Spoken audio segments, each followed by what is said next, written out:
Hello, my name is Jason Leahy, Executive Director of the Illinois Principals Association. Thank you for joining me for this IPA talk. And I'm grateful to have with me Heather Lueken, who's a principal consultant at the Illinois State Board of Education.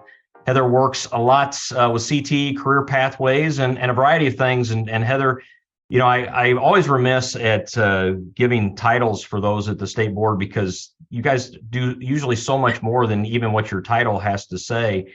Because you just are all required to do so many things, and sure grateful for that because there's plenty of work to do. But first off, just thanks for joining me. Appreciate it. Thank you. Thanks for having me here. So before we get into the discussion related to career pathways, Heather, I always like to ask our guests, you know, to share a little bit about your background, maybe what gets you to the position you're in right now, and then also just bring clarity to what specifically you are doing at the state board. Sure. So this will be, I'll be 4 years at ISB in February. Okay. And in CTE, and I primarily work with school counselors across the state. And then I also work on the arts and communications pathway because my before career was I was a band director for 15 years in the Payne School District. And then I jumped into being a school counselor for another 14 years and then made the switch over to ISB. So that's kind of my background, and that's what I work on. So when I first came into ISB, we just kind of got the ball rolling with the CCRI, the College and Career Ready Indicators, and I was working on that, and now the pathway endorsements are kind of a branch of that. And so I predominantly work on those a lot. I have office hours dedicated to it. There's a lot of support, and we can talk about that too. So, excellent. Yeah. Well, we definitely want to get into all of those things, and appreciate all your service here through the years. And as I was sharing before we recorded, I little special place in my heart for music educators. My dad was a band teacher. Actually, I didn't share this before. My brother-in-law teaches choral music up in Prairie Ridge High School, up in Crystal Lake community. So quite a deep family roots related to music education. So that's awesome. Great. Yeah, you bet. So let's talk about the pathways work. We've got some important information. When I was hearing about this, and I know, you know, we've got some legislation that we have to adhere to. So I thought it was important that we have this IPA talk related to this. So Heather, I know you've got a few slides that you can share. Yep, I can do that. To get that in front of everybody, I think that will be very helpful. Sure. So we'll allow for that. Give me 1 second to do that. Maybe we can play some trumpet music, edit that in here. Yes, maybe we could. Let me get this going. I could. You bet. I usually have it with me, but I don't have my trumpet today. So. Oh, are you serious? Really? Yes, I do. That's awesome. I love that. Yep. Well, talk to us here about this House bill, which is now a public act, of course. And, you know, what educators need to be mindful of where career pathways is concerned. Yeah, so House Bill 3296 was signed on May 27th, 2022. And there's two major components that districts need to be aware of. The implementation of the PACE framework is something that the state's actually working on now to develop a PACE framework that is grades 6 through 12.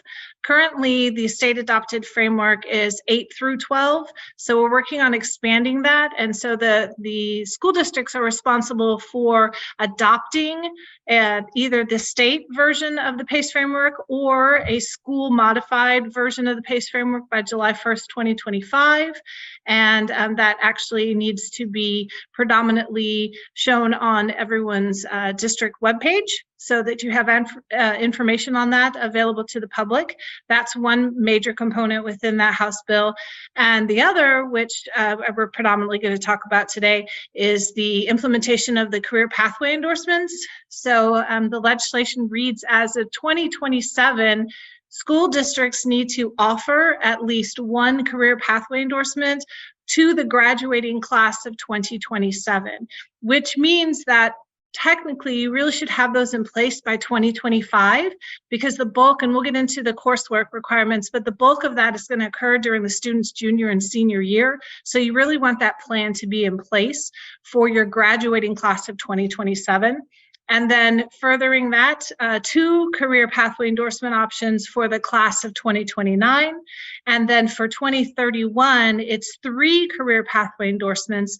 However, for that, that piece there, it is for those districts with a school grades 9 through 12 with enrollment of 350 students or more. And we actually take a look at enrollment numbers this year and make that determination as to whether or not that school would have to submit 3 pathway endorsements for 2031. There will be. So that provision only comes into play for the 3rd career pathway. Correct. Everybody, regardless of size, will have to have 1 or 2 then, correct? Yes, that is correct. Yes. Okay. And then there is going to be an opt-out provision, and we are currently in the process of getting our rules established for the different pathway components as well as for student eligibility. So you'll see those coming around and for public comment and so forth. But those are all in the works as we're looking at pathway endorsements. So I know, Heather, that our primary purpose for our talk is not to go too deep into the PACE framework, but since you mentioned it here, would you mind just expanding a little bit about what the PACE framework is, what people, and I'm sure a lot of school leaders are probably somewhat familiar with this, but I just think for those to help kind of level set their knowledge of this, would you mind sharing just a little bit about Sure. the PACE framework? I definitely need to do a shout out to ISAC, the Illinois Student Assistance Commission, because they do a lot of work with the PACE framework. But there's 3 main components that have to do with career exploration, that have to do with post-secondary planning, which is post-secondary and career exploration, the PACE framework, and as well as financial aid and literacy. And those 3 components, they have a graph, this framework that's built out for what you would expect students to know on those 3 areas from grades 8 through 12. And like I said, we're working to expand that to grade 6 with probably a heavier emphasis with grade 6 on the career exploration component, but basically just some different areas that we would expect students to complete in that grade range. Excellent. Very good. Appreciate that. Okay. Okay, so we'll dive into the components of the pathway endorsements. Great. So here's just a framework, and I'll talk about the different criteria and the different components rather, and tell you what's needed. Within that framework, you have 4 main components. There's an individual plan, and that is talking about the students with each student that has an endorsement or completes an endorsement needs to have an individualized plan, which talks about what we just mentioned in the PACE framework, the college planning, understanding of career goals, the financial aid, and so forth. So a school that adopts a PACE framework, implements those different areas of focus within their PACE framework, they would meet that criteria for the pathway endorsement because that framework has all of that covered. So that's one way to get that check on there for them to be able to complete that component of the framework. We also have the career-focused instructional sequence and some key components on this. These are going to be your courses that relate specifically to the pathway endorsement that your district would issue. And those are broken down, that's one slide I forgot to include, into 7 areas. Our 7 main endorsement areas: human and public services and arts and communication, IT, MET, and so forth. Those are the areas that the students can receive endorsements. So human and public service, that's one that's been big this year because the focus on that is an education career pathway. Yep. So in order for a student to receive that pathway endorsement in human and public services, they would have to complete for the career focused sequence 2 years of coursework or 4 semesters. And within those 2 years, they have to include at least 6 hours of early college credit. And that early college credit could be dual credit, dual enrollment, it could be AP, it could be articulation agreements, but that is typically what we see as dual credit within that area. But again, those classes are specifically focused to that career area of interest. So maybe this isn't the right spot to ask this question, Heather, and if it could be addressed later, that's fine, if it's more appropriate to do so. But Sure. But just thinking about the term endorsement here, I mean, what does that mean? What type of weight does something like that carry with regards to the PACE framework? Because obviously in the educator space, when we talk about endorsements, we talk about teacher endorsements or leadership endorsements or whatever. Sure. So what does that mean for students, once they complete this pathway in that 9-12 setting, or even in this case, even that 6-12 setting, because they could really be working on this much sooner. So it's an expansion on the PACE framework, actually. So the PACE framework helps to establish just one component of that framework, of this pathway endorsement, and that would be that individual plan.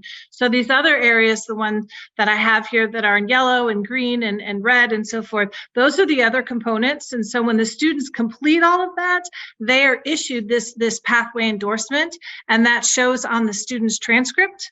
Mm-hmm. And there are some, within some areas, education in particular, that there are some colleges that are working with, if a student receives an education pathway endorsement, for example, they automatically get to go into the Golden Scholar, the Golden Apple, that type of thing. So that's what we're looking at. PACE framework is the starting point, but this pathway endorsement is a separate entity which builds upon that PACE framework.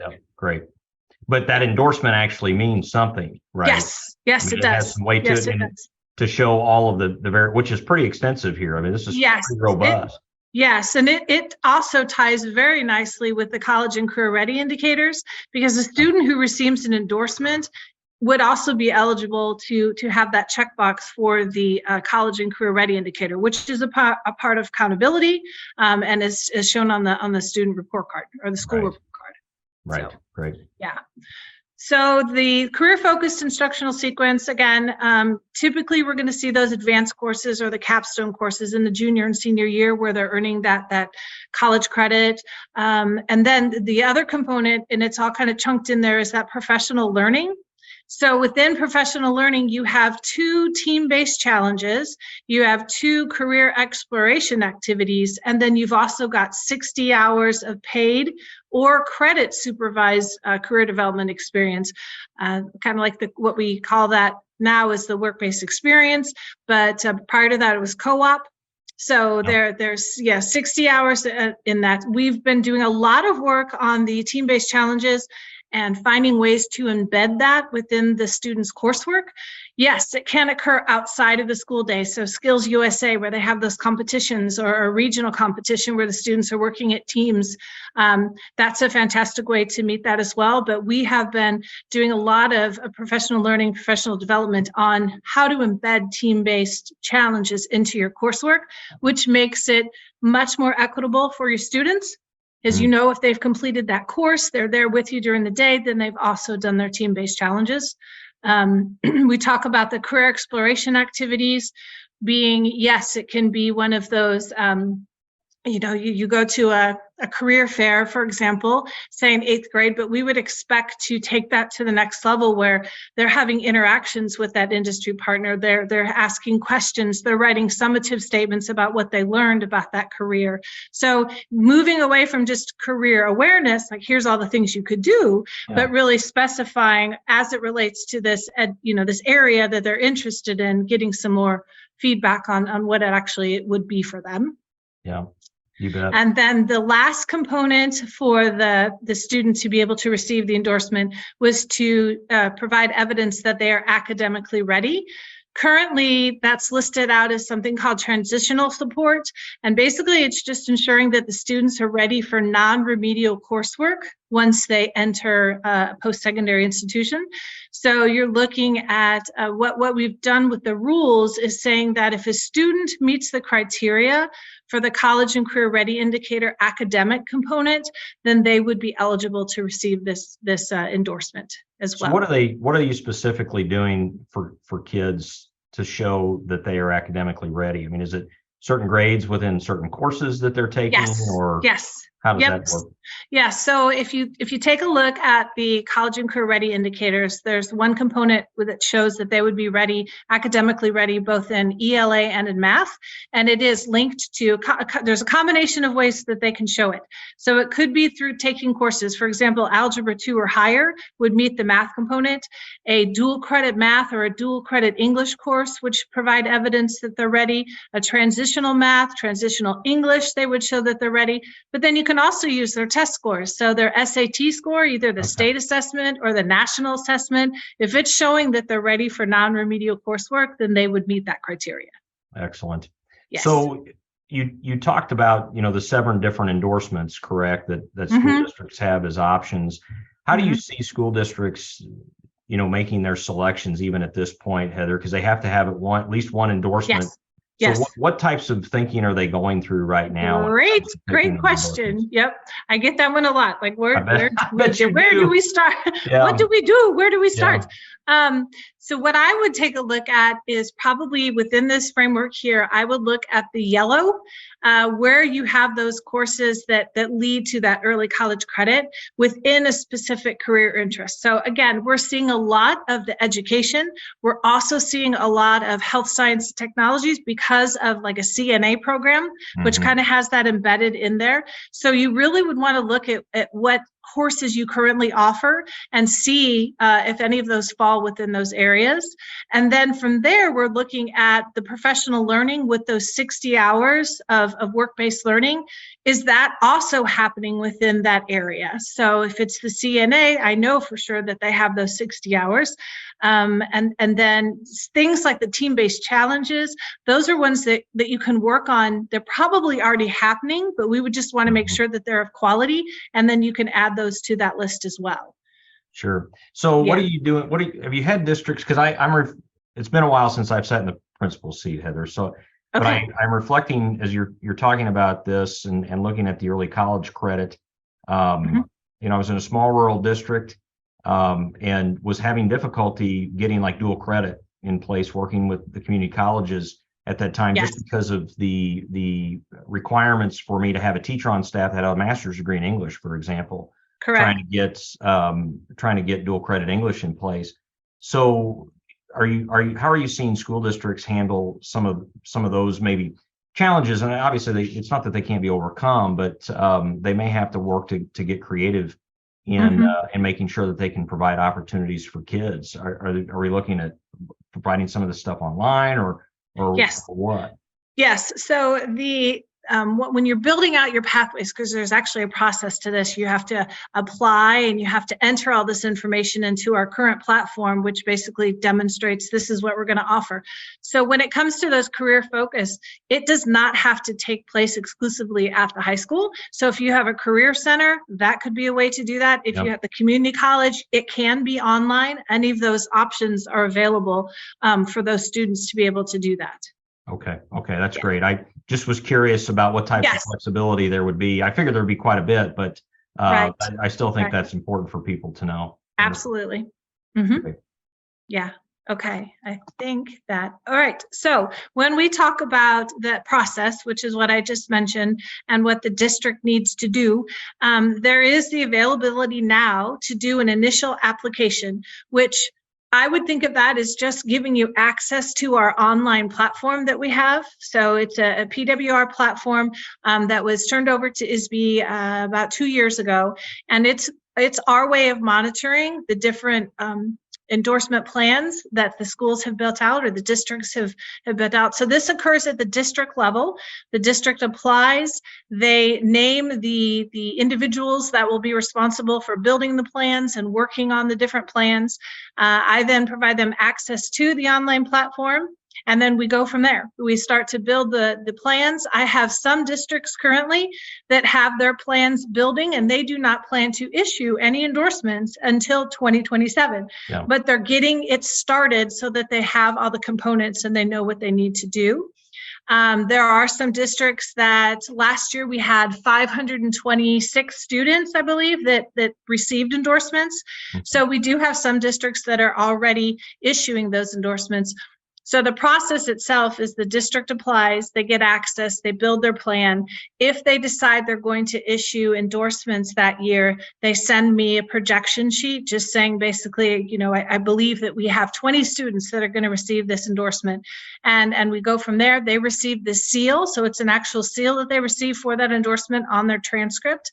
And then at the end of the year, they report back to me the names of the students and numbers of students that received that endorsement.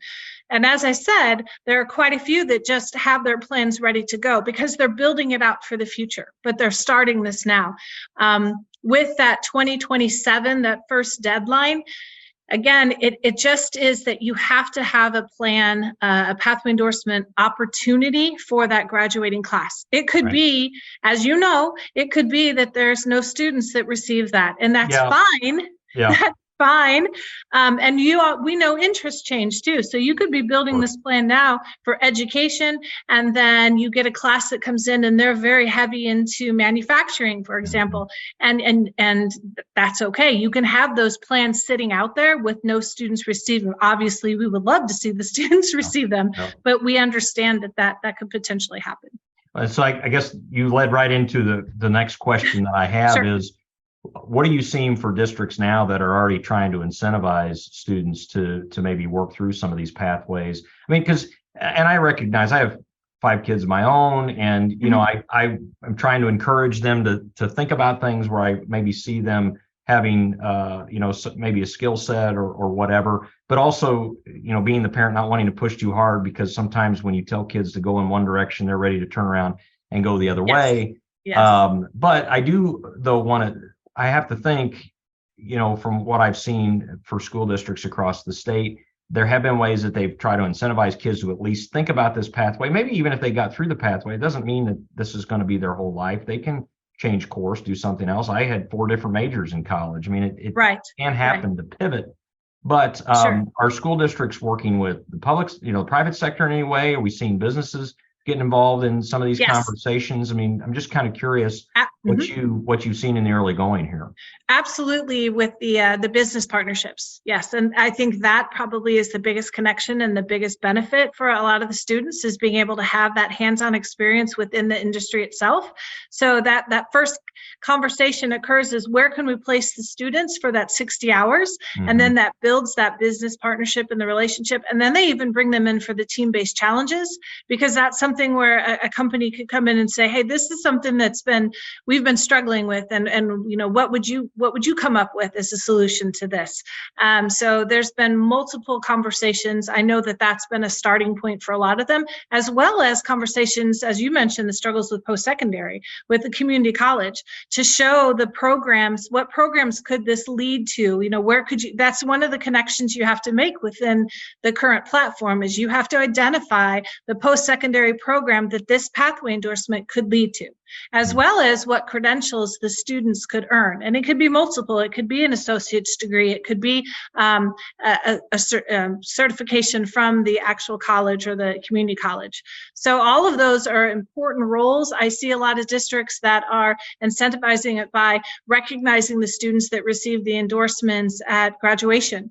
Beyond it just being on their transcript, they're, you know, giving them cords, showing them that they, you know, have met this, because it's, as you've seen from the framework, it's not something that's just check off the box and you're done. There's a process to it for them. Absolutely.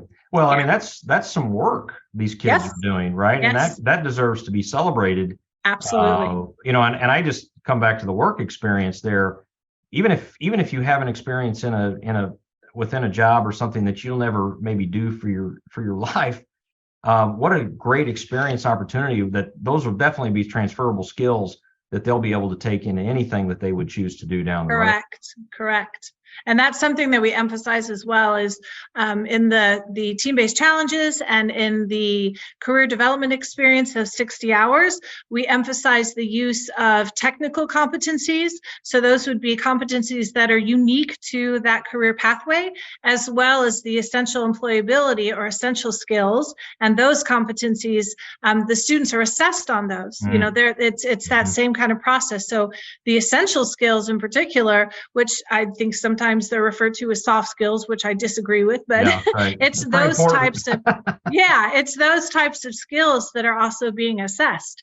So that connection is, and even if you have a student that gets through the endorsement and decides that's not the career for me, I would much rather have them decide that now when they're in high school, rather than when they're starting off doing something post-secondary. Well, think about the potential tuition dollars that could be saved, right? Yes, absolutely. To get through a 4-year degree and find out it's something you really didn't like, where you could have learned that Right. early on. Yes. That is extremely helpful. Yes. So Heather, I know absolutely. as I'm looking at this slide, I'm seeing a website here, but just, people Yes. are looking to get engaged with you and those at the state board. I'd be remiss not to give a shout out to Marcy Johnson, who I know you're working closely with there at ISB. Marcy, known her a long time. She does a lot of great work and pretty passionate about this. So grateful for that. But how can people get engaged with you and the team members at ISB? Because you're saying this is for the class of 2027, right? Mm-hmm. You gotta have, So if I'm thinking about this right, we're talking about by fall of 2023, because that's when the class of 2027 would start, correct? That's correct. Yep. So we've got some work. Some districts may have some work to do in a relatively short period of time, but you've got a lot of things. You got the framework set for them to put this in place. Correct. Yep. What can they be doing to connect with you? The link that's on the slide there takes you directly to the pathway endorsement plan page on the ISB site. And as I mentioned, I have office hours every week, a 2-hour block that anyone can pop in and just ask a question. And I've had that's been going on for months now, and it's incredibly valuable. People will hop in there and ask questions. Some of them stay in the office hours just to wait for people to come in. So that's one way to get answers. There's links. Is there a set time for that, Heather? That's for those office hours? It varies. No, it varies every week. So if you go to that page under the news and updates, it'll list it out. So I've got through December on there. My next one is this Friday, I believe. And so it varies. And that's just to accommodate everyone's schedule. I didn't want to keep it the same day and the same time because that may never work for an individual. So it varies. And then there are guidebooks that are on that page. There's information about webinars that are upcoming. There's information about team-based challenges, the whole application process. So that has a lot of information on it and is a great way to get started.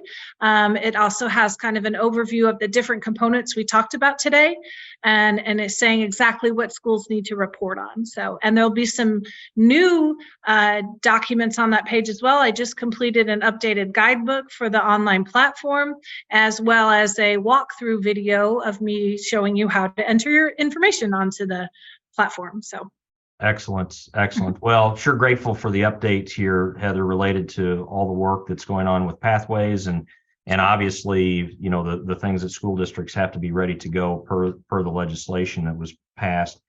So sure grateful for that as well. So thanks for joining me for this IPA talk. Grateful for it. Thank you. Thank you very much. Well, it's a pleasure. If you wouldn't mind, if you could stop sharing your screen, we'll wrap this thing up. Also, just while you're doing that, just to let you know, next time we have you on, we're going to have you play the trumpet too. Okay. As well. Okay. That'll be great. Will do. Excellent. So again, my name is Jason Leahy, Executive Director of the Illinois Principals Association, with Heather Lueken, Principal Consultant at the State Board, doing a lot of good work related to career and college pathways. So I want to be sure to check that out. And we will put the link that we talked about in the show notes as well. But as always, if there's anything the IPA can do for you, give us a call or check us out on the web at ilprincipals.org. Take care.